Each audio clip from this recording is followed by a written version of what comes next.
we're going to start off with just a quick report back from each of the workshops. The first workshop is Access to Finance, and we want to talk here a little bit. I think you were talking about startup funding, but the more problematic issue of scale-up funding. And to report back on that, I'm delighted to have Olivier Mallet from the French Ministry of Higher Education, Research and Innovation. Olivier, what did you talk about? Hello. I will speak in French because I represent the French Ministry.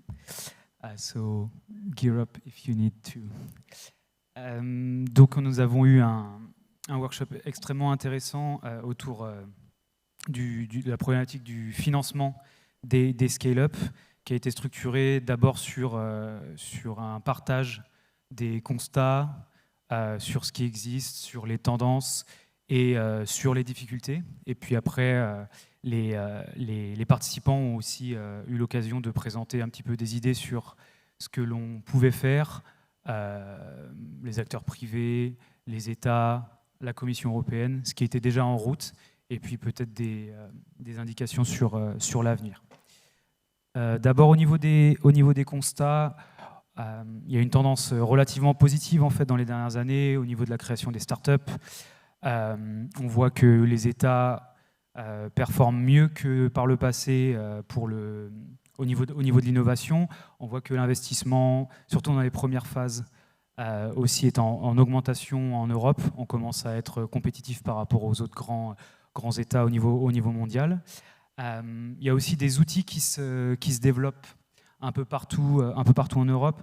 Il y a eu l'exemple français qui a été présenté avec le plan Deep Tech qui a pour ambition d'aboutir à la création de 500 startups Deep Tech d'ici quelques années en France, et on est a priori en bonne voie pour réussir cela. Au niveau européen, on en a déjà parlé plusieurs fois depuis hier matin, mais il y a aussi le Conseil européen de l'innovation qui joue aussi ce rôle d'accompagnement des startups et qui aide aussi au financement. L'EIC, c'est un outil qui existe depuis un petit peu plus de 2 ans et demi maintenant, et on voit qu'il est aussi très efficace pour attirer des capitaux privés. C'est aussi le sens de l'intervention publique, c'est aussi de pouvoir finalement inciter les acteurs privés à se mobiliser et à financer les startups dans des phases très risquées et aussi sur un temps long. Il y a ces constats qui sont relativement positifs, mais à côté de ça, il y a aussi une persistance d'un certain nombre de points plus négatifs, et en particulier sur les difficultés à financer le scale-up. Donc c'est ce qu'on appelle le scale-up gap. Ça se matérialise comment? Ça se matérialise d'abord par un manque de financement disponible pour les entreprises qui souhaitent lever des tickets plus importants. On parle de dizaines ou des centaines de millions d'euros. Quand ces entreprises, elles réussissent, elles mettent plus longtemps à acquérir ces financements, donc elles grossissent moins rapidement que leurs concurrentes hors Europe.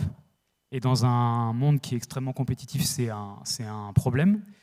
Et puis souvent, quand elles arrivent à lever de l'argent, elles lèvent de l'argent qui vient d'ailleurs qu'en Europe. Et en fait, on a parlé de ce problème, c'est qu'il risque d'avoir un effet un peu que l'Europe soit une sorte de maternité pour les startups, et qu'en fait, dès qu'elles sont suffisamment grandes, elles se font racheter, et donc la valeur, elle part. Et ensuite, on a un petit peu parlé de comment améliorer le système. On sait qu'en Europe, il y a des fonds qui sont disponibles. Il y a des fonds qui sont disponibles dans le plan de relance, il y a des fonds qui sont disponibles, les fonds de cohésion. Il y a l'argent privé aussi qui est extrêmement important. Et l'enjeu, il est de inciter les acteurs publics, privés, institutionnels à orienter l'épargne, l'argent disponible vers le financement de ces scale-up. On sait que dans ce cadre-là, les acteurs publics ont un rôle très important à jouer, puisqu'ils peuvent dérisquer et permettre aux acteurs privés de prendre moins de risques, mais d'y aller quand même, et de s'habituer à aller vers ça, et de faire mûrir en fait un écosystème de financement privé. Ce que je veux dire, c'est que l'enjeu, il est devant nous, on a déjà commencé à faire, il y a des fonds plus importants qui se créent, c'est des fonds souvent qui ont besoin d'être multi-États.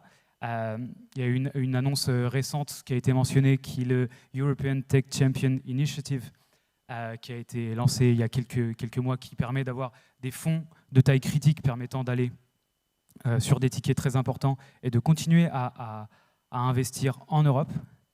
Et puis, donc, il y a ce sujet des financements. Et puis, pour ce qui est de l'orientation des fonds et puis de l'accès au capital pour les entreprises, il y a tout un tas de sujets dont on a parlé ce matin autour de la réglementation et des incitations fiscales permettant de faciliter l'investissement des citoyens, de faciliter les introductions en bourse, d'aller plutôt vers le capital risque plutôt que vers les prêts, et de créer finalement un marché européen du capital permettant d'atteindre une taille critique. Donc il y a un certain nombre de choses qui sont en réflexion au niveau européen, par exemple,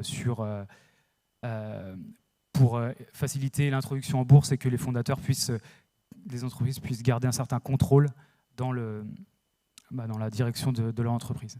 Et un autre point, en conclusion, même s'il y a eu beaucoup de choses qui ont été dites, c'est que finalement, au-delà de l'aspect financement pur, il y a un besoin d'accompagnement pour naviguer dans le paysage européen, pour trouver les bonnes ressources au bon moment, parce que parfois elles existent, mais ce n'est pas simple pour les entreprises de les trouver. Et donc il y a aussi ce sujet, on y revient, d'écosystème local, efficace, connecté, permettant aux entrepreneurs de trouver les bonnes ressources à côté de chez eux, mais aussi un petit peu partout en Europe. Et juste un tout dernier point qui nous semblait important, c'est aussi de travailler sur le sentiment finalement d'appartenance, l'enjeu de lien entre les entreprises et le territoire, qui permettent aussi d'ancrer sur le long terme des entreprises et permettent aussi aux citoyens locaux de s'investir et peut-être même d'investir directement dans les entreprises de leur territoire. Olivier, that was quite a comprehensive overview, but I think even an acknowledgement within the finance workshop that it's not only access to finance that's the issue. We're going to hear now, I think, from Professor Pierre-Emmanuel Moyse from McGill University about the focus on intellectual property and the links between that and breakthrough innovation. Good afternoon, everyone. Our panel was dedicated to regulation and innovation. Keynotes under the skilled whip of Patrick Duvaux, first presented in a summary fashion. Intellectual property tools, regulatory tools available to inventors and creators, including patents, copyright, database protection, and other more recent initiatives like the European Data Acts and trade secrets and fair competition. So two very open-ended questions were put to the panelists. The first one, is the intellectual property an incentive or an obstacle to innovation? So the consensus seems to be that intellectual property is still pivotal, at least for some industries. The vaccine and drugs pharmaceutical industry was mentioned. Challenged but not defeated. IP remains a viable option for innovators. IP is not absolute.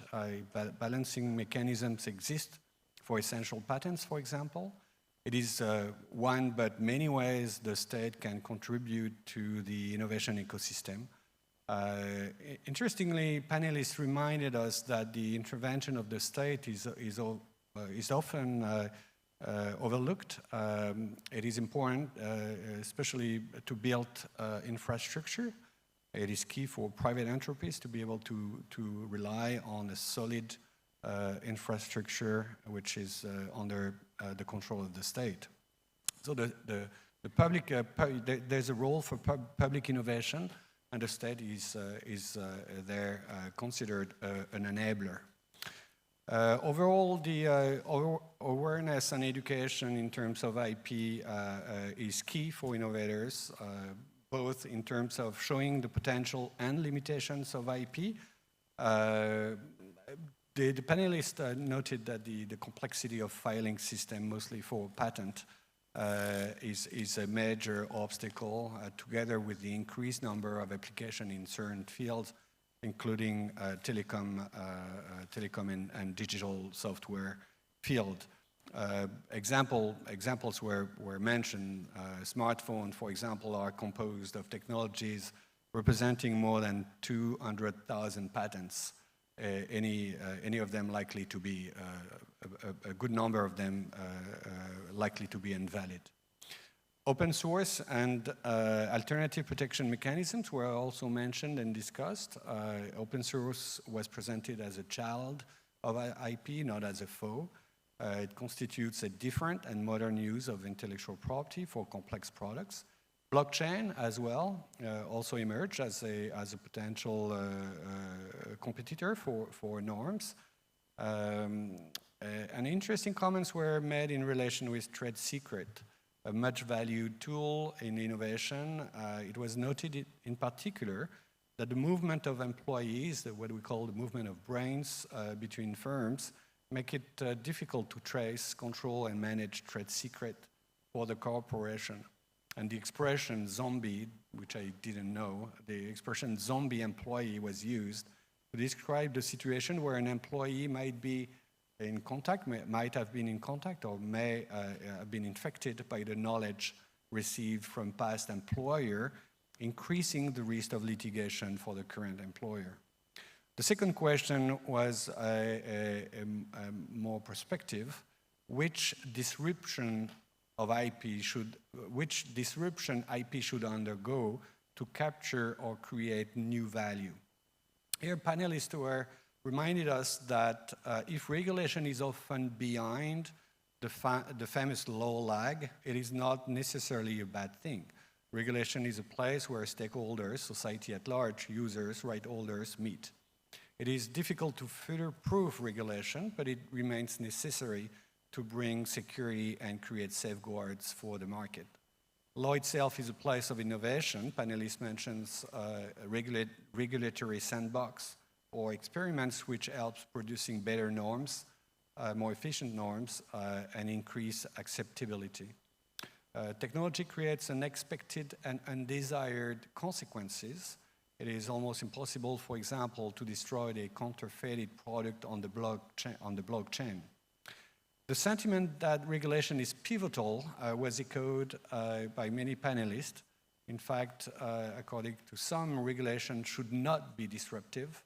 It should be the stable sign for the market, a point of reference against which innovation can strive. The notion of technology-neutral legislation was also mentioned. For some of our panelists, and that was more in terms of prediction, artificial intelligence will disrupt the patent system. Patent examination is predictable. It was mentioned that AI could be used for drafting of preliminary patent, which could be therefore automated. Computable contracts, machine-to-machine negotiation, agreement over the dealing of large amount of diverse data will be the future. Human assessment create transaction cost, and high-scaled machines might be able to communicate better between them at a lower and more efficient way. Finally, patent pooling was mentioned as a co-petition mechanism, competition and collaboration mechanism, sharing while retaining IP, necessary evil under surveillance of competition regulators. The question of price to have access to such a pooled license, a pooled bundle of patents at a reasonable price was also raised and discussed. $15 US, I mentioned in my notes, was mentioned as a price for digital technology on board a modern car, access to the license that would give the bouquet of all the technology. Thank you. Thank you very much. Our next workshop was on research excellence and the creation, development and retention of talents. Chiara Aprea from the European Commission. Chiara, did you talk a lot about the brain drain, or what was the discussion? Yes, good afternoon. So our discussion started with a snapshot of the European situation when it comes to talent. So the situation is encouraging, meaning that the share of researchers in Europe is increasing, and this is a good news. But at the same time, member states perform differently, and also within member states there are differences at regional level. And the discussion did not focus on the brain drain, but actually on the need that is emerging to have entrepreneurial skills also among research. So to work also at universities, in universities, and at regional and local level, to boost entrepreneurial skills among researchers. And we heard very good practices in France and here. So in Paris-Saclay, France, the research infrastructures is very well developed and helps creating bridges between universities and spin-offs and industries, so to foster this link from academic to industries. And also here in Paris-Saclay, we have a really good practice in Central Supélec. They are investing in accelerators and incubators, because statistics show that 70% of researchers believe that their research could become a business, but 20% feels encouraged to then really start a business.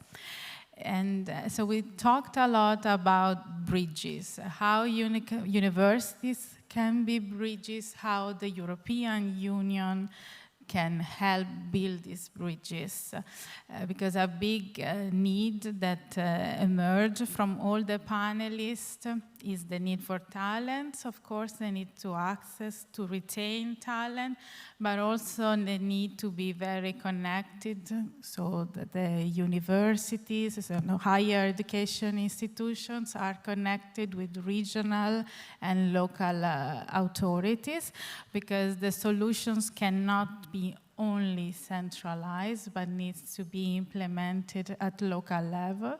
So it's important to ask the right questions. So there is no one-size-fits-all, but local implementations. So there are also at European level different attempts to bridge this need and boost entrepreneurial skills among researchers and create connection. One is the knowledge innovation community, so that brings together industries and higher education universities, and of course the thinking that the European Union is doing about a renewed innovation agenda, also to tackle this challenge about talent. Thank you. And I know, of course, the theme we're talking about at this WIRE is regions, so it's good that you highlighted that. Our last workshop is the workshop on social acceptance of breakthrough innovation.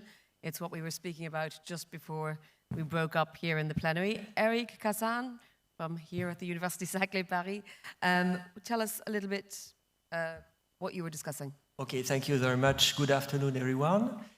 Indeed, so we had this workshop 4, which was very stimulating and very interesting, about social acceptance of breakthrough innovation. So innovation was presented yesterday thoroughly and in a very detailed fashion. And this workshop was perhaps a bit different from the previous ones, because indeed innovation was not to be understood only in the meaning of technological innovation. Okay? It was also a matter of societal acceptance, social acceptance. So in fact, some of the, so we had 3 speakers during this workshop, and it was a matter of societal innovation coupled with innovation in the meaning of development of the economic activity, both with an interplay, between the two dimensions. So innovation is also a matter of innovation of uses, and it depends on the kind of society we want to realize all together at the European scale. And the focus was to show that cultural and educative dimensions are also very important to be enablers of changes within the society. And the main focus was about food and nutrition. So the 3 speakers have focused their presentations and their introductions on that topic, food and nutrition. So we had Antoine Hubert, CEO of the society INSACT, which has around 300 employees. We had Valérie Nicolas-Aymar, who is professor at Paris-Saclay University in management, and we had also Philippe Lemanceau, who is the vice president of Dijon Métropole in France, in the east part of France, in charge of food transition. So the INSACT, or Antoine Hubert from INSACT company, described the efforts of the company to develop innovative solutions based on the use of insects for food nutrition. And he described also very interesting matter of facts related to the cultural habits of the inhabitants of the different countries. There were statistics about, for example, the acceptance of American citizens and European citizens with respect to the use of insects before the first time, after the first time they eat insects and whatever. And it pointed out that indeed innovation is when it needs to engage the citizens is also a matter of culture. So definitely it was absolutely clear and very interesting. So the purpose, of course, is to provide sustainable food, so including insects, but mainly insects, as a source of alternative solution to animal proteins and whatever. Okay, after we had the talk of Professor Valérie Nicolas-Aymar, she pointed out on the same topics of related to insects, some key specific differences between Western countries and Asian countries, and so on and so forth, and the efforts that need to be done in terms of management, I would say, presentation of the productions and whatever, to show, to boost the acceptability, the acceptance of the society with respect to that kind of food. And in a kind of wrap-up, we had Philippe Lemanceau, so from Dijon Métropole. In fact, he enlarged a bit the discussion because it was the experience that was related by Mr. Lemanceau, who is also a researcher in agroecology. It deepens the discussion much beyond the insects, the use of insects. So it is a matter of, he related a very interesting experience in Dijon Métropole, which is something like 150,000 people at least, or perhaps 200,000 people, I do not know exactly. And the idea is to make a kind of a virtual loop engaging the citizens, the NGOs, the laboratories, the researchers, and so on, public and private actors, in a virtual cycle in which at the local ecosystem level, food is produced, food is consumed, and there is, people are not seen, the population itself is not seen as only a set of consumers. They are also actors of what happens. They can be part of discussion within laboratories, open laboratories, so there are very stimulating and societal experiences at this level. It was also very, very interesting. So the idea indeed is to engage everyone, and also the farmers. Every actor benefits from this virtual loop, and it is made also at the benefit of the local economy. And from that kind of approach, new bridges can be opened to scale up the experiences. And this is the point perhaps where social innovation can merge and can be connected to innovation in the meaning of business development actions. So to sum up, what some key points were more or less could be more or less extracted from that. Some key conclusion could be extracted. Some key, we'd say, common elements could be extracted from the three speakers' presentations. So in order to conduct changes engaging the societal change, so the acceptance of the innovation at the level of the society, first it is needed to conduct research to evaluate the effects of what is done. It's a bit obvious, but anyway, it was absolutely clear from the speaker presentations. It is needed to inform the population and also to communicate enough and to make people be actors of what happens. Perhaps also to dissipate any misunderstandings regarding the risk or the risks or the possible risk or the risks that are felt by the population. Okay? Initiating local actions is very important also, because local actions are trustable. If there is no local action, if you do not carry out local actions, if local actions are not carried out, then the trust in what is done is much less. And from that, there is also a kind of approach merging both public and private actors, which is very powerful. And I've noticed that in what was presented by Dijon Métropole, there was something like 9 million euros of public money, but 35 million euros were given and were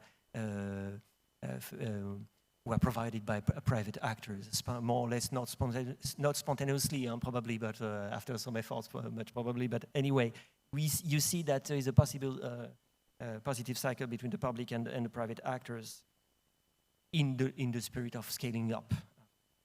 So mainly, it was the main conclusion. Thank you.